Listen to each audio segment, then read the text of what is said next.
More than a decade ago, state education officials decided that 8.5% of students in Texas would receive special education in public schools. Or that would be the target. That made Texas the first state to set a standard like that. And they set it at far below the national average. Across the country, it's about 13.5% of students who receive special education in schools. So now some educators are claiming that they're being told not to recommend certain students for special education so that they may not go over that 8.5%. The Houston Chronicle released this week a massive study of special ed enrollment over the past decade, revealing that the number of students receiving special ed care has dropped significantly in the state since this recommendation was set in 2004. Brian Rosenthal from the Cron's Austin Bureau joins us live via Skype. He is the reporter who broke this story over the weekend. Brian, thanks so much for joining us. Thanks for having me. Absolutely. Brian, first, who actually decided this? Who are these unelected state officials? This was the Texas Education Agency, which is the state agency that oversees education. And it is a little unclear about who exactly within the agency was involved. We know some of the people, but again, this was 12 years ago, so we haven't been able to find out everything just yet. Sure. But it appears as if the agency did this more or less on their own, without any directive from the Texas legislature, certainly not the federal government or the State Board of Education. Interesting, interesting. So the TEA decided this. How have they enforced it? Because it doesn't seem to actually be a mandate or a rule by the agency. Yeah, and that's a good question. And it speaks, what's been interesting is looking around the state. You know, I work for the Houston Chronicle, but I'm a statewide reporter, and looking around the state, how this has played out in different school districts. Even in your area, school districts have played out differently. It's played out differently in school districts. I think some districts have seen it as more of a hard cap on enrollment than other districts have. But in terms of what the TEA has done to crack down on districts, that also is a little unclear. The TEA would not release any information about that. Their guidelines say that some of the things that they can do is they can come in and visit school districts. They can require school districts to fill out corrective action plans. They can fine school districts. They can even take over school districts entirely. They score poorly enough on this monitoring system.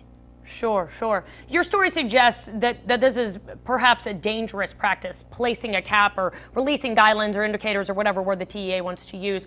Why do you feel it's important, as many parents do, that these students are placed in these special education programs instead of other classrooms? Why is this a big deal if it is happening?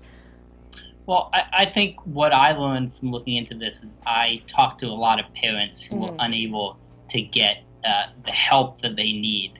And I want to be clear, when we talk about the percentage of students who are in special education, people kind of latch on to in special education. They view it as something, you know, a special ed classroom, a different place.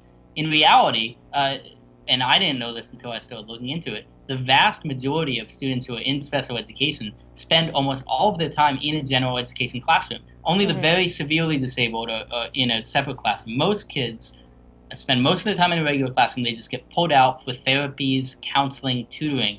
Those are the services that we're talking about here.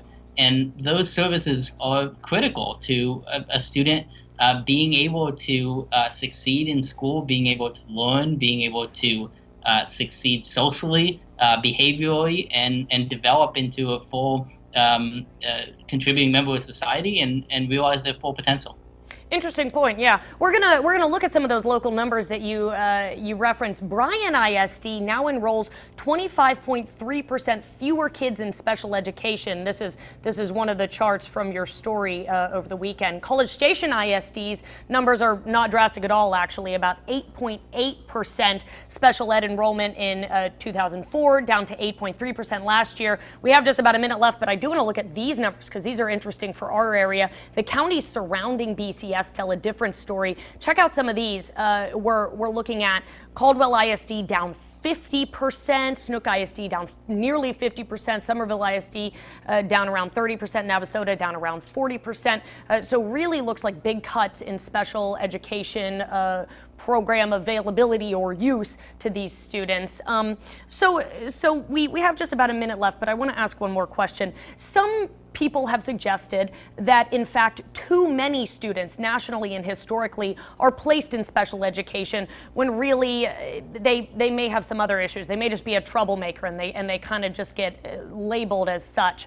Is this target 8.5%, is that an attempt to keep special education from being a catch-all for these kids? Is that what the TEA was trying to do? Maybe. The TEA hasn't said what they were trying to do, and they refused to speak with me. But I definitely hear your point, and there are definitely people who think that we do have too many kids in special education. You know, I wouldn't. I think the thing that was important to me and important to point out was that what Texas did is they set a target without any research basis, completely arbitrarily. There was no evidence to indicate that 8.5% is the ideal number. There's no evidence to indicate that any number is the ideal number, actually. But I think that's the key point. If you want to have a discussion about if we're over-identifying students, I think people would expect that you would have a public process and you would actually form a committee to actually do the research instead of just setting an arbitrary target. Interesting.